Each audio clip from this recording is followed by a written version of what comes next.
सुप्रभात मित्रों, जय श्री स्वामिनारायण। प्रकरण 2 पूर्ण संख्याओं एमां आपणे स्वाध्याय 2.2 सुधी पाछळना जे विडियो छे एमां कर्युं हतुं। आजे आपणे करशुं स्वाध्याय 2.3। एमां विविध गुणधर्मोनो उपयोग करी अने जे प्रश्नो आपेला छे एनो आपणे उकेल मेळवीशुं। आ उपरांत विभाजननो जे गुणधर्म आपेलो छे गुणाकार माटेनो एनो उपयोग करी अने केवी रीतना सरळताथी गुणाकारनो जवाब मेळवी शकाय छे ए आजे आपणे करशुं। तो हवे आपणे शरू करशुं स्वाध्याय 2.3। आजे आपणे करशुं प्रकरण नंबर 2 पूर्ण संख्याओ एमां स्वाध्याय 2.3। स्वाध्याय 2.3 मां प्रथम प्रश्न आपणो छे નીચેનામાંથી કોનો જવાબ શૂન્ય નથી। અહીં આપણને નીચે પ્રશ્નો આપેલા છે એનો આપણને ઉકેલ મેળવવાનો છે અને આપણને જણાવવાનું છે કે કોનો જવાબ છે એ શૂન્ય આવતો નથી। અહીં એ આપણને આપેલો છે 1+0, તો 1+ આપણે 0 કરશું તો એનો જવાબ આપણને મળશે 1। તો અહીં જે જવાબ આપણને મળ્યો એ જવાબ શૂન્ય નથી। તો અહીં આપણે લખશું કે અહીં આપણને જવાબમાં 1 મળે છે, એટલે કે આ પ્રશ્નનો જવાબ શૂન્ય નથી। હવે આપણે પ્રશ્ન કરશું બી। પ્રશ્ન નંબર 2 માં છે શૂન્ય એને ગુણાકાર કર્યો છે શૂન્યથી જ, તો 0 ગુણ્યા આપણે 0 કરશું તો એનો આપણને જવાબ મળશે 0। તો અહીં છે આપણને જવાબ 0 મળ્યો છે। એના પછી છે પ્રશ્ન નંબર સી, એમાં છે 0/2 કરેલા છે, તો કોઈ પણ સંખ્યા છે એને આપણે 0 ને એના વડે ભાગશું તો પણ આપણને જવાબ મળશે 0। તો અહીં પણ આપણને જવાબ મળ્યો 0। એના પછી પ્રશ્ન આપેલો છે આપણો ડી, 10 કરેલા છે, છેદની અંદર 2 લખેલા છે, તો 10 માંથી જો આપણે 10 માઇનસ કરીએ તો આપણને જવાબ મળશે 0 અને છેદમાં આપણે 2 કરીએ એટલે કે જે આપણે અહીં કર્યું 0/2 તો આપણને અહીં જવાબ મળશે 0। એટલે કોઈ પણ જે સંખ્યા છે એમાં 0 જો ઉપર આવે અંશમાં અને એને આપણે છેદમાં પછી કોઈ પણ સંખ્યા વડે ભાગીએ તો જવાબ આપણને મળશે 0। તો અહીં આપણને બી, સી અને ડી ત્રણેયમાં જવાબ 0 મળે છે, માત્ર એ છે એમાં જ આપણને જવાબ છે એ 0 મળતો નથી, એમાં આપણને જવાબ મળે છે 1। હવે આપણે સ્વાધ્યાય 2.3 નો જે બીજો પ્રશ્ન છે એ જોઈશું। પ્રશ્ન નંબર 2 અહીં છે આપણને આપેલો છે કે જો 2 પૂર્ણ સંખ્યાઓનો ગુણાકાર 0 છે તો શું આપણે કહી શકીએ છીએ કે આ સંખ્યાઓમાંથી એક કે બંને સંખ્યાઓ 0 હોવી જોઈએ? ઉદાહરણ આપી ઉત્તર જણાવો। અહીં આપણને કહેવામાં આવ્યું છે કે કોઈ પણ 2 પૂર્ણ સંખ્યાઓ આપણને લેવાની છે। 2 પૂર્ણ સંખ્યા હોય એનો આપણને ગુણાકાર કરવાનો। હવે એનો જો આપણે ગુણાકાર કરીએ અને આપણને જવાબ જો 0 મળે તો આપણે એમ કહી શકીએ કે બંનેમાંથી એક સંખ્યા જે છે એ 0 હશે, અથવા તો જો જવાબ આપણે 0 મળે છે તો બંને સંખ્યાઓ 0 જ હોવી જોઈએ। તો અહીં આપણે ઉદાહરણ દ્વારા એ સાબિત કરશું કે બંને સંખ્યાઓ 0 હોવી જોઈએ કે કોઈ પણ એક સંખ્યા પણ 0 હોય તો ચાલે। તો અહીં આપણે જોશું, આપણે 2 સંખ્યા પૂર્ણ સંખ્યા તરીકે લઈએ તો એક આપણે 5 લીધા, એની સાથે આપણે 0 નો ગુણાકાર કરીએ તો આપણને જવાબ મળશે 0। હજી બીજી આપણે જો ઉદાહરણ તરીકે સંખ્યા લઈએ તો મેં અહીં 15 લીધા, એની સાથે હું 0 નો ગુણાકાર કરું તો પણ મને જવાબ મળશે 0। હવે હું ઉદાહરણ તરીકે બીજી એક સંખ્યા લઉં છું 9, એને ગુણ્યા 0 કરું છું તો પણ મને જવાબમાં મળશે 0। હવે હું બંને સંખ્યા જે છે પૂર્ણ સંખ્યા એ 0 લઉં છું તો પણ મને જવાબ મળશે 0।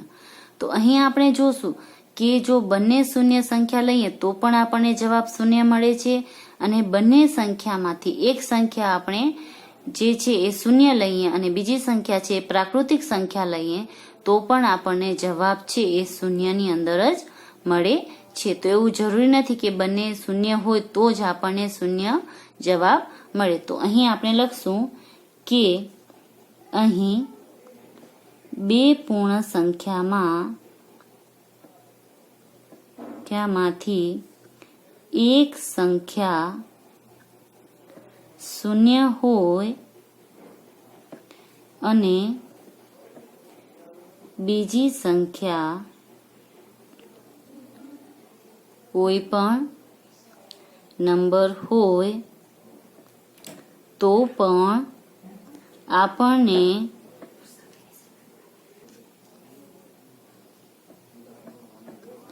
જવાબમાં શૂન્ય મળે છે. અને જો બંને સંખ્યા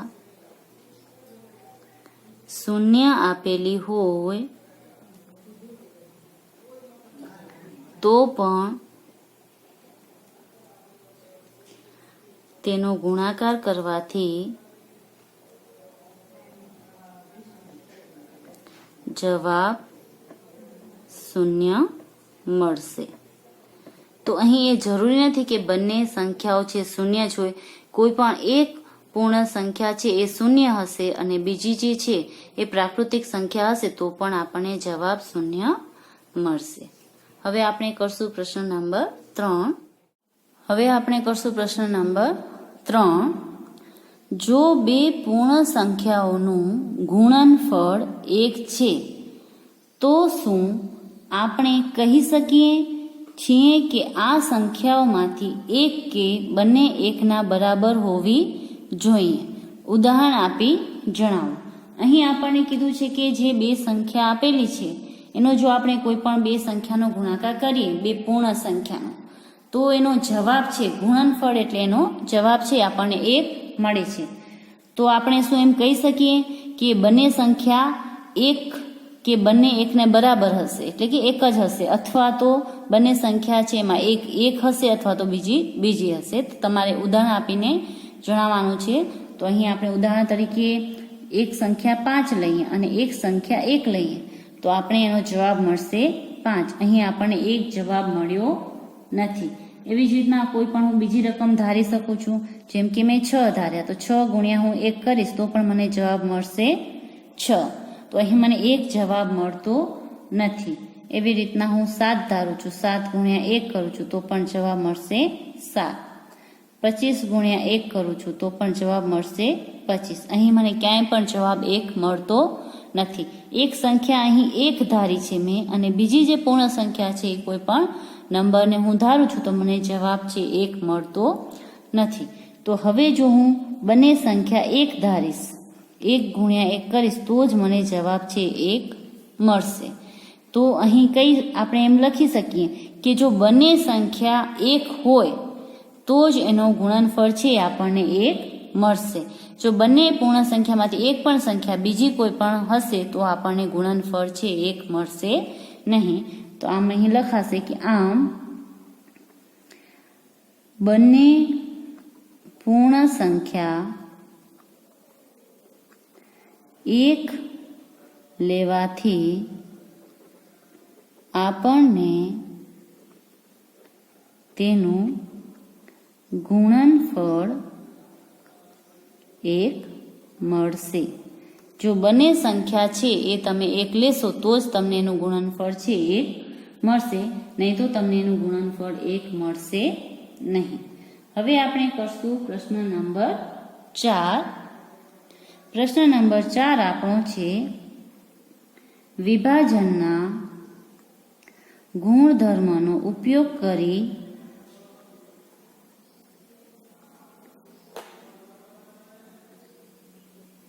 અને નીચે જે આપેલી છે એની કિંમત આપણને શોધવાની છે. નીચે જે પ્રશ્નો આપેલા છે એનો આપણે જવાબ મેળવવાનો છે. તો અહીં જે પ્રશ્ન છે એમાં હું પહેલો પ્રશ્ન કરું છું. એ પ્રશ્ન છે 728 ગુણ્યા 101. અહીં આપણને વિભાજનનો ઉપયોગ કરી અને આનો જવાબ મેળવવાનો છે. તો વિભાજન કરતી વખતે આપણે એક વાત ખાસ ધ્યાન રાખવાની કે વિભાજન એવી સંખ્યાનું કરવાનું કે જેનો આપણે સરળતાથી ગુણાકાર કરી અને જવાબ મેળવી શકીએ. તો હું અહીં 101નું અહીં વિભાજન કરીશ. તો અહીં લખીશ 728, અને અહીં ગુણાકારની નિશાની 101ના મારે 2 ભાગ કરવા છે. એવી રીતના કે જેનો જવાબ આપણે સરવાળો કે બાદબાક કરીએ તો 101 મળે. તો હું 100 પ્લસ 1 કરીશ તો મને એનો જવાબ છે 101 મળશે. હવે હું સૌપ્રથમ 100 ને 728 સાથે ગુણીશ, પછી 728 ને 1 સાથે એનો ગુણાકાર કરીશ. કૌંસની અંદર જે 2 રકમ આપેલી હોય એ બહારની રકમ સાથે બંનેનો ગુણાકાર થશે. તો હું અહીં કરીશ 728 એને ગુણ્યા 100, પછી પ્લસની નિશાની છે તો પ્લસની નિશાની, પછી કરીશ 728 એને ગુણ્યા 1. કૌંસમાં બંને રકમ છે એને 728 વડે ગુણવાના. અહીં મને એનો જવાબ મળશે 728 ગુણ્યા 100 કરીશ તો મળશે 72,800. અહીં મળશે 728 જ. હવે આ બંનેનો મારે સરવાળો કરવાનો, એટલે મને જે આ પ્રશ્ન છે એનો ઉકેલ સરળતાથી મળી જશે. 0 પ્લસ 8 તો 8, 0 પ્લસ 2 તો 2, 8 ને 7 15 ના 5 વધી 1 એટલે 3, એટલે 73,528 છે આનો જવાબ આપણને મળશે. હવે હું આગળનો પ્રશ્ન કરું છું. આગળનો જે પ્રશ્ન છે એ છે પ્રશ્ન નંબર ડી. બી અને સી તમારે ગૃહ કાર્યમાં કરવાનો છે. તો પ્રશ્ન નંબર ડી છે તમારો 4275 એને ગુણ્યા આપણને કરવાનું છે 125. તો હું અહીં 125ના ભાગ પાડીશ અને 4275 છે એમને એમ લખીશ. અહીં ગુણાકારની નિશાની 125ના હું 3 ભાગ પાડીશ, 100 પ્લસ 20 પ્લસ 5. આવી રીતના હું એના 3 ભાગ પાડીશ. હવે સૌ પ્રથમ 4275 એને હું ગુણ્યા કરીશ 100, કાઉન્સ કરીશ, પછી સરવાળાની નિશાની, પાછું 4275 એને ગુણ્યા કરીશ 20, પછી સરવાળાની નિશાની, અહીં 4275 એને ગુણ્યા કરીશું 5. ત્રણે છે ત્રણે સાથે એનો ગુણાકાર થશે. ત્રણેય જે કાઉન્સમાં રકમ છે એની સાથે 4275 નો આપણે ગુણાકાર કરશું. તો આનો જવાબ અહીં મને મળશે 4275 છે એની પાછળ 2 મીંડા મેં લગાવી દીધા. અહીં આ 1 શૂન્ય છે તો પહેલા 1 શૂન્ય કરીશ, પછી 2 નો આંક બોલતી આવીશ અને અહીં ગુણાકાર કરતી આવીશ. 2 5 10 નું મીંડું વધી આવી 1, 2 7 14 ને 1 15 એટલે 15 નું 5 વધી આવી 1, 2 2 4 ને 1 વધીનો એટલે 5 ને 2 4 8 એટલે આ એનો ગુણાકાર થયો. હવે અહીં આનો 5 સાથે ગુણાકાર કરવાનો, 5 5 25 નું 5 વધી 2, 5 7 35 ને 2 વધીના એટલે 37, 3 વધી 5 2 10 ને 3 13 વધી 1, 5 ચોક 20 ને 1 21 એટલે અહીં મને મળ્યા 21,375. અહીં 85,500 અને અહીં જે મને મળ્યા છે 4,27,500. હવે આ ત્રણેયનો મારે સરવાળો કરવાનો. તો અહીં જે પ્રથમ રકમ છે એ અહીં સૌની પ્રથમ રકમ લઈએ તો 0 પ્લસ 0 પ્લસ 5 તો મળ્યા મને 5. બીજી રકમ લઈએ તો 0 પ્લસ 0 પ્લસ 7 તો મળ્યા 7. ત્રીજી રકમ લઈએ તો 5 પ્લસ 5 10 ને 3 13નો તગડો વધી 1 આવશે, 7 ને 1 8, 8 ને 5 થશે 13, 13 ને 1 થશે 14નો ચોગડો વધી અહીંયા આવશે 1, 2 ને 1 3 ને 8 આપણે કરશું તો થશે 11 અને 12 ને 13નો 3 વધી 1 એટલે અહીં આવશે 5. એટલે અહીં જવાબ મળશે 5,34,375. તો આમ તમે સરળતાથી ખૂબ જ જે મોટી રકમ છે એનો ગુણાકાર કરી શકો છો એનું વિભાજન કરીને. હવે હું છેલ્લો પ્રશ્ન એનો કરું છું. પ્રશ્ન નંબર ઈ છે 504 ગુણ્યા 35. અહીં તમે ઈચ્છો તો માત્ર આના 2 ભાગ કરી શકો છો અથવા તો બંનેના 2 ભાગ કરી અને એવી રીતના પણ કરી શકો છો. તમને જેવી રીતના સરળ લાગે એ રીતના તમે આનો ઉકેલ મેળવી શકો છો. અહીં 504 આપણે એમને એમ રાખીએ, ગુણાકારમાં અહીં 30 પ્લસ આપણે 5 આવી રીતના પણ લખી શકીએ છીએ. તો સૌપ્રથમ હું આ મેથડથી કરાવું છું, પછી બીજી રીતથી પણ આપણે આ દાખલો છે એ જોઈશું. તો અહીં 504 ગુણ્યા આપણે કરશું 30 પછી પ્લસની નિશાની અહીં કરશું 504, એને ગુણ્યા કરશું 5. તો આ બંનેનો ગુણાકાર કરશું તો 0 નું 0, 3 ચોક 12, વધી 1 નો 1 ને 3 પચા 15. સરવાળાની નિશાની 5 ચોક 20, 2 વધીને આવશે એમ લખાઈ જશે, પચું પચું 25. બંનેનો સરવાળો કરવાનો, 0 નું 0, 2 2 4, 5 ને 1 6 ને 2 5 ને 2 7 ને 1, એટલે 17,640 છે તમારો જવાબ આવશે. જો તમને આ રીતના ના કરવું હોય તો બીજી રીત પણ છે, તો એમાં તમે બંને રકમના ભાગ કરો. એક તો છે 500 પ્લસ 4, આવી રીતના ભાગ કરો. બીજા અહીં છે 30 પ્લસ 5, બંનેના ભાગ કરો. અહીં લખું છું બીજી રીત. મારા ખ્યાલથી તમને આ જ રીત સરળ લાગશે, તેમ છતાં પણ હું બંને રીતે તમને કરાવું છું. આવી રીતના બંનેના ભાગ કરીને કરી શકો છો, અથવા તો આના ખાલી ભાગ કરી અને અહીંયા 35 લખીને પણ તમે કરી શકશો. તમને જેવી રીતના સરળ પડે એવી રીતના તમે આનો ઉકેલ છે મેળવી શકો છો. તો 500 એને ગુણ્યા આપણે કરવાના 30, પછી પાછા 500 એને ગુણ્યા કરવાના 5, પછી પ્લસની નિશાની અહીં 4 ગુણ્યા 30 કરવાના, ને પછી અહીં પ્લસની નિશાની અને અહીં કરવાના 4 ગુણ્યા 5. આ બંને રકમ છે એ આ બંને રકમ સાથે ગુણાકાર થશે. 500 ગુણ્યા આપણે 30 કરીએ એટલે 5 તેરી 15,000 પ્લસ 55 2500 પ્લસ 4 તેરી 12 પ્લસ 5 ચોક 20. હવે આ દરેકનો તમે સરવાળો કરશો તો 0 નું 0, પછી આવશે 2 ને 2 4, ત્રીજી સંખ્યા લેશું તો 5 ને 1 6, ચોથી સંખ્યા લેશું તો 5 ને 2 7. તો આપણો એ જ જવાબ જે છે આપણને મળી રહેશે.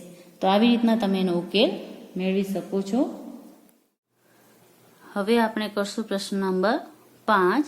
પ્રશ્ન નંબર 5 આપણો છે, નિમ્નલિખિત સ્વરૂપનું અધ્યયન કરો. અહીં જે આપણને પેટર્ન આપેલી છે એને આપણે જોવાનું છે અને એનું અવલોકન કરી અને પછી આગળના જે એના 2 પગથિયા છે એ આપણને લખવાના છે. તો સૌપ્રથમ જે પેટર્ન આપેલી છે એને આપણે અધ્યયન કરશું, એટલે કે ધ્યાનથી જોશું. તો અહીં આપેલું છે 1 ગુણ્યા આપણે આપેલા છે 8 અને એમાં પ્લસ 1 કરેલો છે, તો આપણને જવાબ મળે છે 9. હવે એનું આપણે બીજું પગથિયું જોશું એના પછીનું. તો 1 પછીની જે ક્રમિક સંખ્યા આવે છે 2 એ લખવામાં આવી છે, એને પાછું ગુણાકાર કરવામાં આવ્યું છે 8 વડે જ, અને પ્લસ કરવામાં આવી છે 1 પછીની જે ક્રમિક સંખ્યા છે એ. તો આપણને અહીં જવાબમાં મળશે 9 પછીની ક્રમિક સંખ્યા એટલે કે 8, જે અહીં ઉતરતા ક્રમમાં લખવાની છે, અહીં ચડતા ક્રમમાં લખવાની છે અને અહીં પણ ચડતા ક્રમમાં છે. એના પછીનું પગથિયું જોશું તો અહીં ચડતા ક્રમમાં ક્રમિક સંખ્યા 1 2 અને 3 લખવામાં આવ્યા છે, એને ગુણાકાર 8 વડે જ કરવાનો છે. પ્લસમાં અહીં 1 2 અને એના પછીની ચડતા ક્રમની સંખ્યા છે 3, તો એ લખવામાં આવી છે. અને અહીં જે છે સંખ્યા 9 8 અને એના પછી 7, એટલે ઉતરતા ક્રમમાં એના પછીની જે ક્રમિક સંખ્યા છે એ લખવામાં આવી છે. તો હવે આપણે એના પછીના 2 પગથિયા લખવાના છે. તો આપણે જે આ નંબર છે એના પછીનો નંબર લખશું. તો 1 2 3 4 અહીં 5 સુધી છે, તો 5 પછીની ક્રમિક સંખ્યા આપણે અહીંયા કરશું તો 6 આવશે ચડતા ક્રમમાં. એને ગુણાકાર આપણે 8 જ કરવાનો છે. પછી અહીં પ્લસ કરવાનો છે. જે સંખ્યા આપણે અહીં અહીંયા ક્રમમાં મૂકી છે એ જ સંખ્યા આપણને અહીં પ્લસ કરવાની છે. અહીં 6 મૂક્યા છે તો અહીં પણ આપણે 6 જ પ્લસ કરશું. હવે અહીં જે આ સંખ્યા આપેલી છે 9 8 7 6 5, એના પછીની ઉતરતા ક્રમની જે ક્રમિક સંખ્યા આવશે તો અહીં આવશે 4. તો આ થશે એનો જવાબ. હજુ પણ આપણને એને આગળનું એક પગથિયું લખશું. તો અહીં 1 2 3 4 5 6 પછીની ક્રમિક સંખ્યા આવશે 7, એને આપણે ગુણાકાર કરશું 8 વડે જ અને પ્લસ પણ કરશું 7. તો અહીં જે આપણને જવાબ મળશે 9, 8, 7, 6, 5, 4 અને એના પછી ઉતરતા ક્રમમાં આવશે 3. આપણને 2 જ પગથિયા લખવાનું કીધું છે, છતાં પણ હજી આપણે 2 પગથિયા વધુ અહીં લખશું. તો અહીં 1, 2, 3, 4, 5, 6, 7 અને 8 એને ગુણાકાર કરવાનો 8 વડે પ્લસ કરવાના 8. તો આપણને અહીં સંખ્યા મળશે 9, 8, 7, 6, 5, 4, 3 અને એના પછી ઉતરતો ક્રમ આવશે 2 નો. હજુ આપણે અહીં 8 સુધી છે, તો હજી ચડતા ક્રમમાં આપણે 9 સુધી આ સંખ્યા લેશું. તો 1, 2, 3, 4, 5, 6, 7, 8 અને 9 એને આપણે ગુણાકાર કરશું 8 વડે અને પ્લસ કરશું 9. તો આપણને અહીં જવાબ મળશે 9, 8, 7, 6, 5, 4, 3, 2 અને 1. અહીં તમે જોશો તો આ એક જાતની પેટર્ન જ છે. તો તમે કોઈ પણ સંખ્યા હોય આવી એની તમે પેટર્ન બનાવી અને સરળતાથી એનો જવાબ જે છે એ મેળવી શકો છો. અહીં આ જે સંખ્યા આપેલી છે દરેક સંખ્યાને 8 વડે ગુણાકાર કરી અને પછી ચડતા ક્રમમાં જે સંખ્યા આપણે અહીં છેલ્લે મૂકી હોય એ સંખ્યાને એમાં પ્લસ કરીએ તો આપણને જે જવાબ છે એ પણ એક જાતની પેટર્નમાં જ મળી રહે છે. પ્રશ્ન નંબર 5 ની સાથે જ આપણે જે સ્વાધ્યાય 2.3 છે એ પૂરું કર્યું અને પ્રકરણ 2 છે એ પણ અહીં જ પૂરું થાય છે. હવે પ્રકરણ 2 જ્યાં પૂરું થાય છે એના પછી ઉપર હેડિંગ આપેલી છે આપણે સી ચર્ચા કરી. પાના નંબર છે તમારા 44 ઉપર આપેલું છે અને બીજું આપેલું છે 45 ઉપર. તો તમારે આ બધા જે પોઈન્ટ છે એ તમારી નોટબુકમાં લખવાના છે, પણ ઉપરનું જે હેડિંગ છે એમાં લખવાનું છે યાદ રાખો. અહીં જે આપણે સી ચર્ચા કરી એની જગ્યાએ તમારે હેડિંગ લખવાનું છે યાદ રાખો. અને અહીં જે બાકીના પોઈન્ટ તમને આપેલા છે, જેમ કે પોઈન્ટ નંબર 1 આપેલો છે કે સંખ્યાઓ 1, 2, 3 જેમનો ઉપયોગ આપણે ગણવા માટે કરીએ છીએ તે પ્રાકૃતિક સંખ્યાઓ કહેવાય છે. તો આ બધા જે પોઈન્ટ છે એ તમારે લખવાના છે, જે પાના નંબર 44 અને 45 ઉપર આપેલા છે. પાના નંબર 45 ઉપર પણ તમને બાકીના જે આગળના પોઈન્ટ છે એ આપેલા છે. તો આ દરેક પોઈન્ટ છે એ તમારે એમાં લખવાના છે. કુલ પોઈન્ટ છે એ તમારા પોઈન્ટ 16 સુધી છે. તો આ દરેક પોઈન્ટ તમારે નોટબુકમાં યાદ રાખો કરી અને જ્યાં સ્વાધ્યાય કાર્ય પૂરું થાય છે ત્યાં સુધી આ દરેક પોઈન્ટ લખવાના છે. હવે ગૃહ કાર્યની નોંધ કરી લ્યો તમે. આજના ગૃહ કાર્યમાં તમારે સ્વાધ્યાય 2.3 ના પ્રશ્ન નંબર 4 એમાં બી અને સી કરવાનો છે. જ્યારે ઉદાહરણ 5 જે પાના નંબર 39 ઉપર આપેલું છે એ કરવાનું છે અને ઉદાહરણ 3 અને 4 જે પાના નંબર 37 ઉપર આપેલું છે એ તમારે કરવાનું છે. બસ આજ માટે આટલું જ. હવે પછીનું જે સ્વાધ્યાય છે સ્વાધ્યાય 3 એ પછીના વિડીયોઝમાં આપણે કરશું. આજે જે તમને કરાવ્યું એ તમને સારી રીતના સમજમાં આવ્યું હશે. આપનો દિવસ શુભ રહે, ઘરે રહો, સ્વસ્થ રહો. આભાર.